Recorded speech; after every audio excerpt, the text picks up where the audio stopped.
워싱턴 DC 스미스소니언 국립자연사박물관의 한 전시실. 방탄 유리 케이스 안에서 45캐럿짜리 블루 다이아몬드가 홀로 빛을 발하고 있다. 매년 수백만 명의 관람객이 이 보석 앞에 서서 감탄을 쏟아내지만 정작 이 보석을 손에 쥐었던 사람들에게 어떤 일이 벌어졌는지 아는 이는 많지 않다. 수백 년 전 어느 먼 땅에서 시작된 이 보석의 여정은 가는 곳마다 기이한 흔적을 남겼다고 전해진다. 이야기는 17세기 인도 데칸 고원의 골콘다 광산지대로 거슬러 올라간다. 당시 골콘다는 세상에서 손꼽히는 다이아몬드 산지 중 하나로 알려져 있었으며 이 지역에서 캐낸 보석들이 무굴 제국 왕실을 통해 세계 곳곳으로 퍼져나갔다. 그 수많은 원석 중 하나가 훗날 역사를 뒤흔들 블루 다이아몬드였다는 설이 유력하게 전해지지만 정확히 누가 처음 이 보석을 발견하고 어떤 경로로 세상 밖으로 꺼냈는지는 여전히 불분명하다. 발굴 당시의 상황과 초기 소유자에 대한 기록은 거의 남아있지 않다. 1660년대 프랑스의 보석 상인 장 바티스트 타베르니에가 인도를 여러 차례 오가며 이 거대한 블루 다이아몬드를 입수한 것으로 알려져 있다. 112캐럿이 넘는 거대한 원석 상태였다고 전해지며 그는 이 보석을 포함한 여러 귀중품을 유럽으로 운반해 루이 14세에게 팔았다고 한다. 이 거래로 인해 훗날 이 원석은 그의 이름을 따 타베르니에 블루라 불리게 된다. 그런데 거래 직후 타베르니에에게 불운이 따랐다는 소문이 여러 형태로 전해지기 시작했는데 그 내용의 신뢰성에 대해서는 역사가들 사이에서도 의견이 엇갈린다. 보석을 손에 넣은 루이 14세는 프랑스 왕실 세공사에게 이를 맡겨 보다 광채 나는 형태로 재가공하게 했다. 새롭게 깎인 보석은 프랑스 블루라는 이름으로 왕실 보물 목록에 이름을 올렸으며 왕은 이 보석을 특별한 행사에 몸에 걸치곤 했다고 전해진다. 루이 14세는 치세 말년에 천년두를 앓다 세상을 떠났고 저주를 믿는 사람들은 보석 소유 이후의 죽음이라는 점에 주목한다. 다만 당시 천년두는 유럽 전역에서 흔한 사인이었으며 이를 곧장 보석과 연결짓기 어렵다는 반론도 존재한다. 세월이 흘러 보석은 루이 16세의 시대에 이르렀다. 이 시기 프랑스 왕실 보물 창고에 보관되어 있었다는 사실은 알려져 있지만 왕과 왕비가 이 다이아몬드를 직접 소지하거나 착용했는지에 대한 기록은 다소 불분명하다. 프랑스 혁명이 거세게 휘몰아치던 1792년 왕실 보물 창고는 혁명 군중에 의해 약탈당했고 프랑스 블루는 그 혼란 속에서 자취를 감췄다. 루이 16세와 마리 앙투아네트가 단두대에서 생을 마감한 것은 그로부터 얼마 지나지 않아서의 일이었다. 약탈 이후 이 블루 다이아몬드는 약 20년간 역사 기록에서 완전히 사라진다. 어디에 있었는지, 누구의 손에 머물렀는지 그 긴 공백을 채워줄 문서는 아직 발견되지 않았다. 그리고 1812년 무렵 런던 보석 시장에 이전보다 훨씬 작게 재가공된 블루 다이아몬드가 등장했다는 기록이 전해진다. 이것이 프랑스 블루를 다시 깎은 것이라는 설이 유력하게 받아들여지지만 20년의 공백 동안 무슨 일이 있었는지는 여전히 수수께끼다. 1830년대에 이르러 이 보석은 영국의 은행가 헨리 필립 호프의 컬렉션에 포함된 것으로 알려졌으며 이때부터 세상은 이 보석을 호프 다이아몬드라 부르기 시작했다.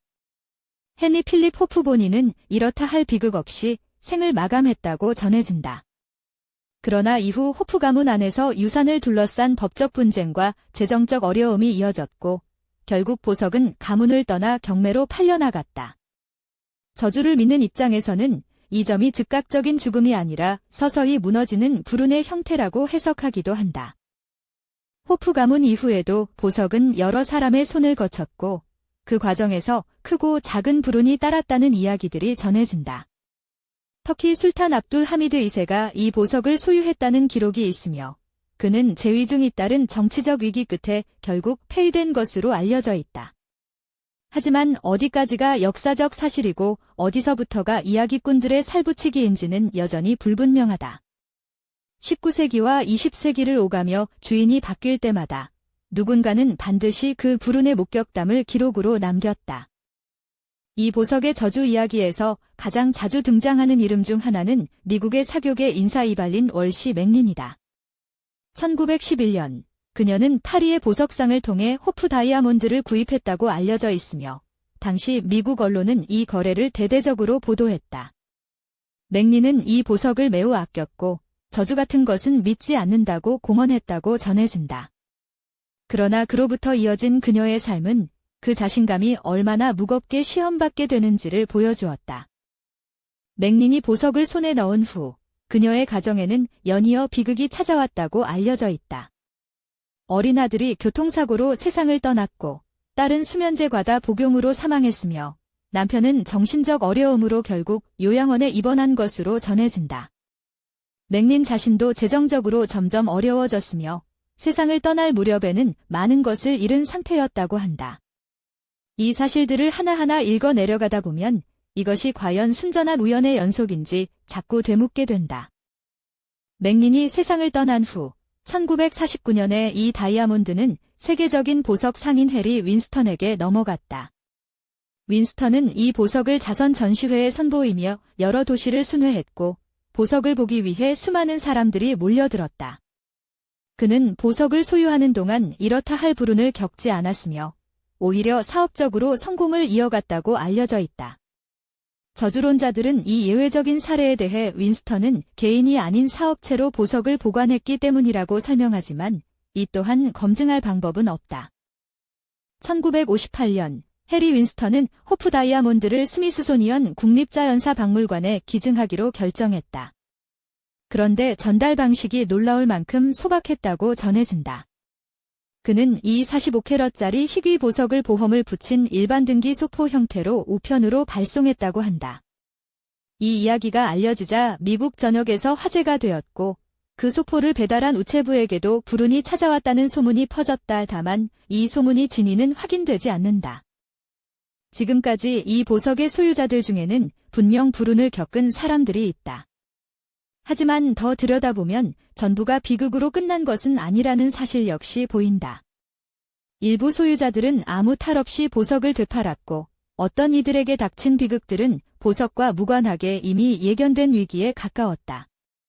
또한 불운 이야기들 중 상당수는 보석이 팔린 후 한참이 지나 이야기꾼들에 의해 새롭게 덧붙여졌을 가능성이 있으며 일부 세부 내용이 실제 역사 기록과 맞지 않는다는 연구도 존재한다. 첫 번째 가설은 이 보석에 실제로 어떤 저주나 초자연적 힘이 깃들어 있다는 주장이다. 힌두 신화와 인도 전통에서는 신성한 장소에서 탈취된 보석에 신의 분노가 따른다는 믿음이 있으며 이 다이아몬드 역시 인도 신전에서 도난당했다는 전설이 일부 전해진다. 하지만 이 이야기를 뒷받침할 구체적인 역사 문서는 아직 발견되지 않았다. 수백 년의 우연을 하나의 이야기로 묶어주는 매력적인 설명이지만 검증 자체가 불가능하다는 근본적인 한계를 가진다. 두 번째 가설은 훨씬 냉정하고 어쩌면 더 서늘한 설명이다. 이 다이아몬드는 수백 년 동안 왕실, 귀족, 권력자, 최상위 부유층의 손을 거쳐왔다. 권력의 정점에 있는 사람들은 본래부터 혁명, 전쟁, 정치적 위기, 몰락에 노출될 가능성이 일반인보다 훨씬 높다. 즉, 보석과 무관하게 그들의 삶 자체가 이미 비극의 가능성을 품고 있었다는 것이다. 게다가 보석을 소유하고도 행복하게 살았던 이들의 이야기는 흥미롭지 않아 기록되지 않았을 가능성이 높다. 이른바 생존자 편향이다. 세 번째 시각은 보석 자체의 물리 화학적 성질에서 단서를 찾으려 한다. 호프 다이아몬드는 붕소 원소를 포함하고 있어 자외선에 노출되면 붉은 빛의 독특한 형광을 발하는 것으로 과학적으로 확인되어 있다. 일부 연구자들은 이 낯선 발광 현상이 고대인들에게 보석이 살아있거나 저주받았다는 강렬한 인상을 줬을 수 있다고 추측하기도 한다. 그러나 당연하게도 빛을 내는 돌이 인간의 운명을 바꾼다는 주장은 현재의 과학으로는 설명되지 않는다. 저주의 이야기를 가장 강하게 증폭시킨 것은 어쩌면 보석이 아니라 이야기 자체였을지도 모른다.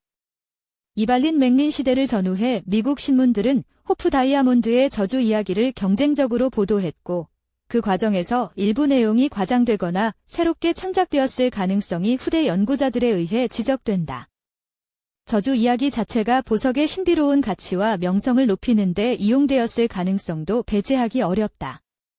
이야기가 반복될수록 사실과 전설의 경계는 점점 흐려지고 어느 순간부터는 그 구분 자체가 무의미해진다. 오늘도 이 블루 다이아몬드는 스미소니언 박물관의 유리 케이스 안에서 수백만 명의 시선을 받으며 조용히 빛난다. 수백 년의 시간이 흘렀고 수많은 사람들이 이 보석을 소유했거나 가까이 했지만 저주가 실제한다는 증거도, 저주가 없다는 확실한 증거도 아직 없다. 역사는 우리에게 사건들의 목록을 건네줄 뿐, 그것이 보이지 않는 어떤 힘으로 연결된 것인지는 스스로 판단하라고 남겨둔다. 당신이라면 이 보석을 손에 들 수 있겠는가?